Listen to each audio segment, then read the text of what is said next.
What's going on, my marketing people? Welcome to another episode of the show. Today, joining me from the beautiful Pacific Northwest, which I miss very much, is Paul Edgeman. He is the VP Marketing and Technology at Thrive Communities. Paul, how you doing? Doing great. How are you, Jordan? I am doing good. I'm jealous. You're up close to my homeland, Vancouver, British Columbia. So I hope it's beautiful up there in Seattle right now. Um, Now, before we jump into today, and we got a big episode to talking about how to build your reputation online, I want to pass the mic to you, Paul, and hear your story. How did you get into marketing? Was it always the plan? Were you an accidental marketer? Walk me through that career journey that got you to Thrive.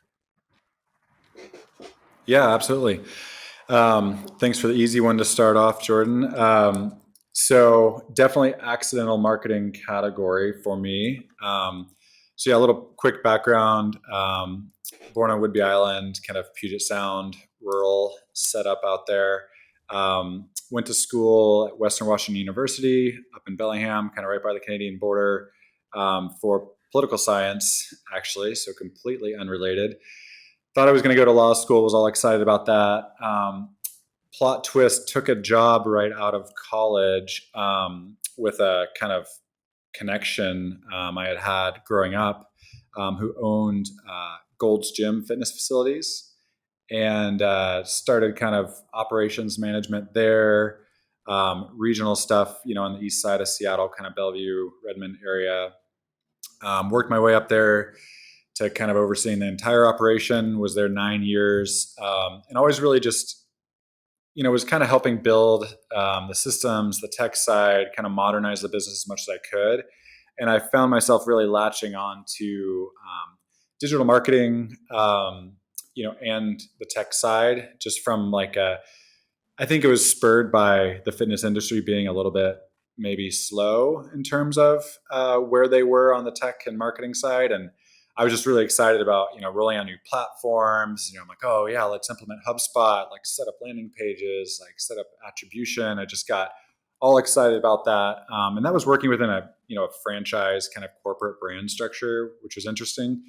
But then I was also overseeing like day-to-day operations as well. So from there, I met somebody in the real estate industry, multifamily specifically, so apartment community management, who's the president of Thrive, and kind of built a relationship there, and she got me really excited about kind of what they were doing in the multifamily space and how much more kind of headspace there was and opportunity, with client relationships, institutional investors that are buying buildings, and local investors, families that just don't have the horsepower to manage their own buildings, and they want people to help build communities. So ultimately, after 9 years at Gold's, made the jump to Thrive Communities, and really just solidified a marketing tech role at Thrive as the first marketing hire for Thrive, when we were about a little less than half the size we are now.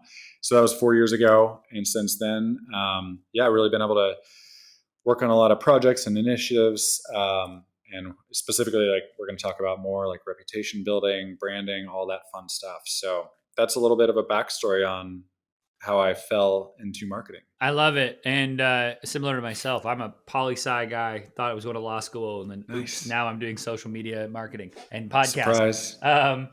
Now, you said something really interesting, though, that I think listener should kind of pull out, and that is working at Gold's and the gym. And hey, we're marketing for the gym. We're trying to get people through the door, sign up, memberships. We have to go out and actively recruit in the community. And on first glance, you might say, "Oh, property management and gym. Like what's transferable?" And it's actually so transferable when you start to go things like, "Oh, we have an empty space and we need to get tenants." And what are some of those techniques? What is it? Oh, I've set up attribution before. I know how to do these ads.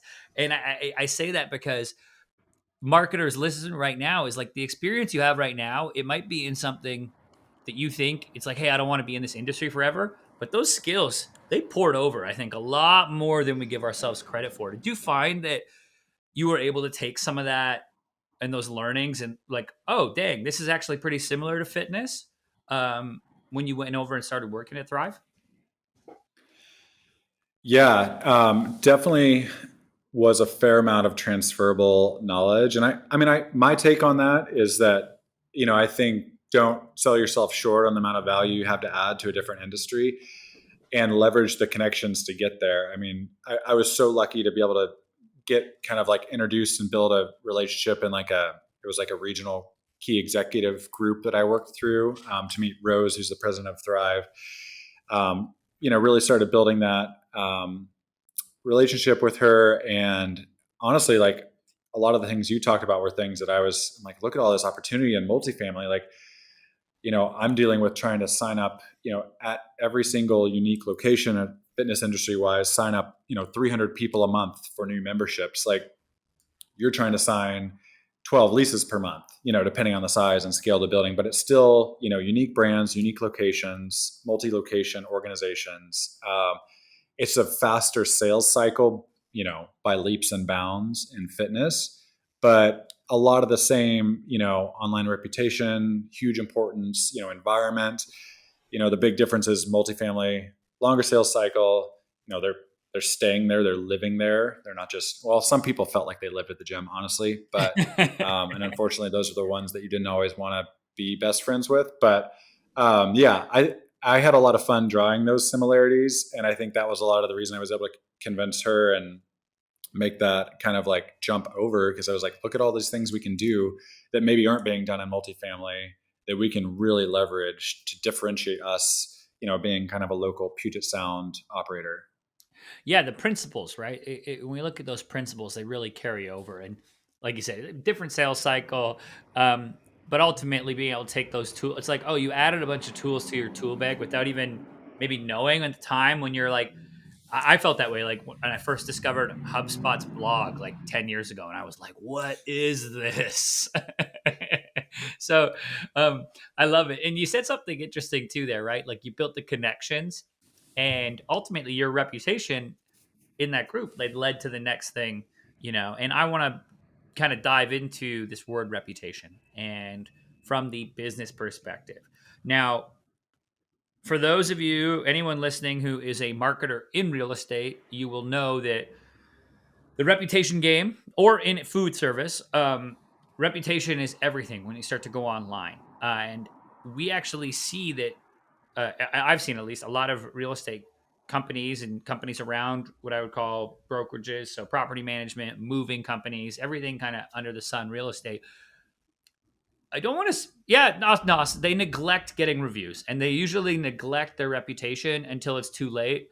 And then we get a call, "Hey, Jordan, can you delete this Google review?" And I'm like, "That's not how this works." Um, Oh no. so, I want to know because you guys are approaching it differently.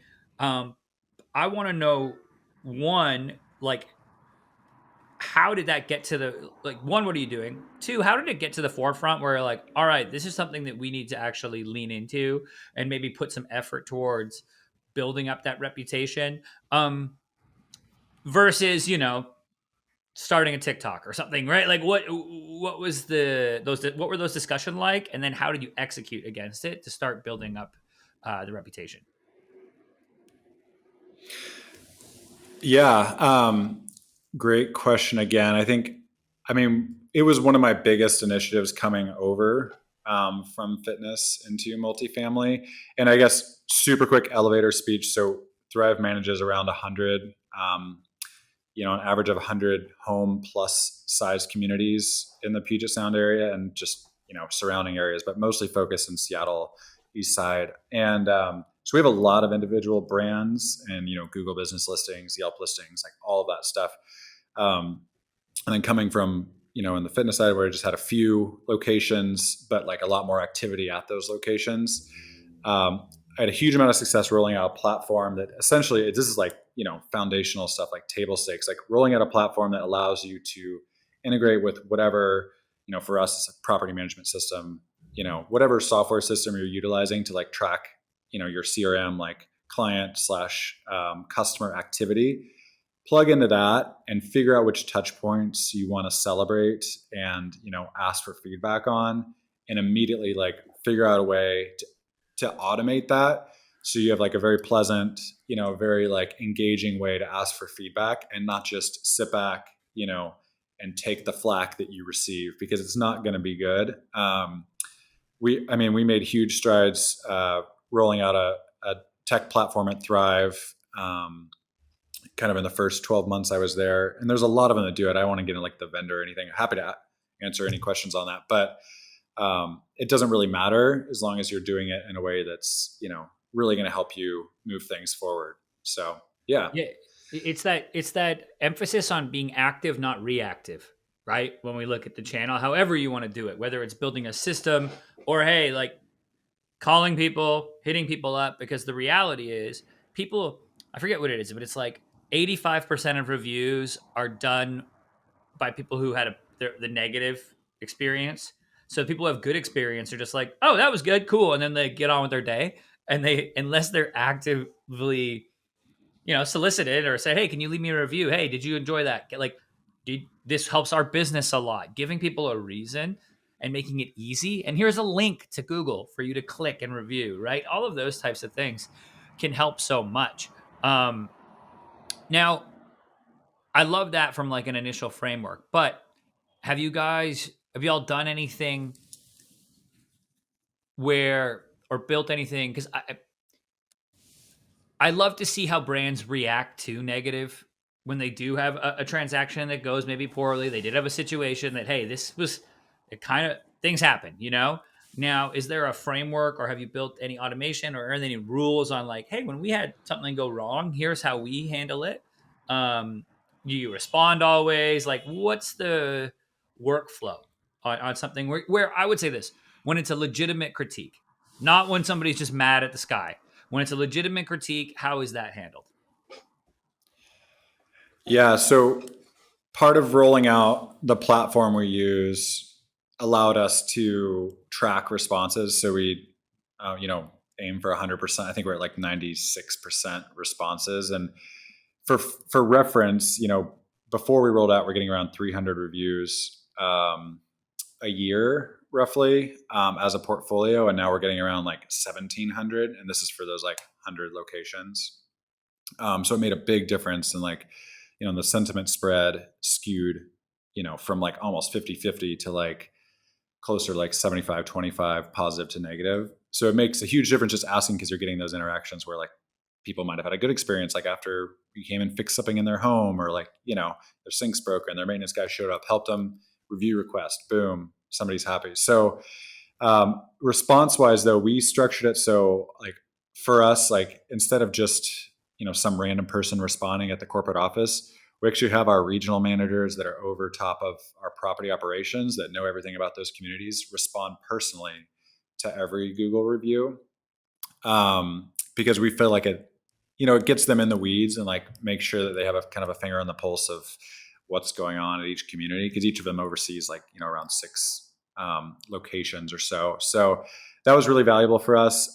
Then they can escalate things, if there's something that like our home office group can help with, like one of my teams. But otherwise, like they're the ones that know like why there was construction noise on the 6th floor, in Belltown at Right. 1 a.m. on February 4th. Like they're the ones that understand the stuff and can like tell the story and like make a real response, obviously. And, at the same time, we get plenty of like completely false, like kind of spam attacks and like weird bot things that come through. And in that case, we just confront it with like a really straightforward, hey, we don't have a record of you living here. We're just trying to find out a little bit more information. Can you help us out? We'd love to help solve your problem. Just kind of, we have a couple templates like that are just like, so people that are viewing it are like, okay, well, that's probably not real. Like they never responded to that. Yeah, We made an effort. an egghead that has left 3 reviews that happen to all be negative, and their name is like a bunch of Yeah, numbers and stuff. It's like, okay, I remember yeah, somebody said once, a review tells you more times it tells you more about the reviewer than it does the company they're reviewing. Um, so I always say that too when like something crazy comes in. It's like, all right, just tell them we don't have a record of that transaction. Like if we don't. Um, yep. it's interesting though to see like building up that reputation, and you said you had people the regional managers who come in and respond. Now, do they do that from like personal Google accounts, or is it the brand like responding and then from John, regional manager, blah, blah, blah? Like, how does that work? Yeah, so the way we're set up is each location has their own Google business listing, but they're all syndicated through this tool, and it's reputation.com is what we use. I feel like I should mention it just since I'm talking about it a lot now. But that allows us to then, each manager has a dashboard with the locations they oversee, and they can just type the responses on that dashboard and kind of their workflow, and that then just like pushes it right to Google um, from a response standpoint. So they all sign their like name on there, but it's going to come from, like, say the community was called, Walton Lofts or whatever. It's going to say, you know, Walton Lofts responding, so sorry about this experience, give me a call on my cell phone. I want to help you out, blah, blah, blah. And then it's going to say sign off, like, Jennifer, regional manager, Right. or something like that at the bottom. That's awesome because nothing infuriates customers more. And at least me, maybe nothing infuriates me more. I'm not going to speak for all customers in the United States or in the world, but when I have a legitimate grievance against a business or something happens and I get a legalese templated answer that looks like it was written by a bot, oh, I'm like, this is the opposite of like now this is customer service in reverse. Like I would almost prefer no response because Yeah. setting up like a bot to do your customer service to me is a wild thing. It's like the last line of defense where you can save a customer and you're gonna like it's like putting somebody on a phone tree. It's like I'm all off. No, don't do that. If you can. But yeah, I love that you all have taken that. Like, no, go in. There's a dashboard. It's easy to manage, so the team can manage it. Go do it and give people human responses, real responses, empathize, understand the problems. And ultimately, what we do here is you build a deeper connection, right? Not only with tenants, but then you can show when you with tenants, then you have higher tenant retention, I take it, and that builds a better connection with the property owners, right? And Yeah. have you And I guys? say, I mean, we're not perfect by any means. Like, we try to do this. I mean, it probably sounds like, oh wow, they have this really figured out. But I mean, this is like an ever evolving thing, right? We're just trying to help the people out. I mean, for us, like, multifamily, everybody's, not necessarily the favored industry to be in, especially in the last couple of years. Especially in a city like Seattle, where rent prices are all over the place. It's a difficult thing, and I think it's hard for us to kind of walk that tightrope of like, we really do want to provide a great living experience, and there's a lot of complications to that, but you just trying to be genuine and like, show that we are humans and like we really do care, helps obviously overcome that. A lot of the other mistakes, and I think you were getting into this, but you have such a big opportunity to, if you do connect with those people, like that turnaround can actually make them more loyal, kind of promoters from like an NPS standpoint, if you want to get into that, than you could ever have if you didn't even have that negative experience. Like there's a huge opportunity for each of those. Doesn't always go well, but Yeah, but I love it personally. If somebody has a bad experience and they reach out, a legitimate something happened, they got their order and the headphone or the microphone was broken, and that they leave a review, got it, but it's broken, and then when you jump in, like they're instead of them just being like, screw this company and getting on with their day, they're giving you one more chance to go, and they're saying, I want to be a customer. Like show me why I should still be a customer, and if you go in and respond like a human. Hey, realize we're not perfect. Try to do your best to resolve the issue. More times than not, like that person's gonna go and they're gonna tell that story now. They're gonna be a brand evangelist of, hey, I got the headphones. They showed up broken. I called them. They replaced it and they sent me a gift card, like a Starbucks gift card. Like they're gonna tell that story forever. And now you've created a marketer for your company with a small gesture, right? So I am with you there. Now, Paul, before we wrap it up here and I let you go, where can people one find out more about Thrive Communities and two connect with you online? Yeah. So thrivecommunities.com, quite obviously, is, if you have any curiosity or looking for a place to live in Seattle or in the surrounding area, shameless plug on that for sure. But then, yeah, I mean, I love having these conversations. I know Jordan and I just kind of got to connect here in the last couple of weeks and had a great time talking about everything from headphones, which are probably top of mind on his side, all the way through, multifamily marketing and beyond. So LinkedIn is a great place. That's where we connected. So just search, my name on LinkedIn, and yeah, let's connect, start a conversation. I try to get back to those as quick as I can. It's always great to talk to people. Amazing, and thank you so much for coming on, Paul. We'll put links to both Thrive Communities and Paul's LinkedIn in the show notes page, so you can head over there, as well as reputation.com when he managed, what he mentioned, because that sounds like a very, very cool program. Paul, thanks again for coming on today, man. I appreciate it. Absolutely. Thank you, Jordan. All right, everybody, that's it for this episode. As always, I'm your host, Jordan Shelton, and I'll catch you next time.